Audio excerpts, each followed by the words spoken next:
Hi, my name is Michelle Rupska. I'm a nurse practitioner here at the Bone and Joint Center. I am talking to you today a little bit about constipation after surgery and our bowel regimen that we have as a protocol.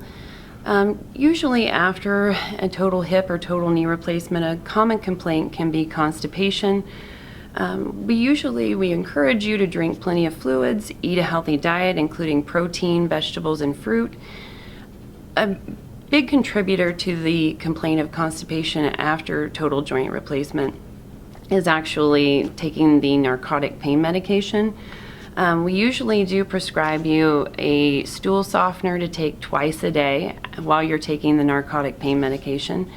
This stool softener should be continued at least twice a day the entire time you're taking the narcotic. And another good suggestion that we have is that after 2 to 3 days, if the stool softener is not giving you results, we usually encourage for you to take a laxative such as Miralax or milk of magnesia. That way that you have some results.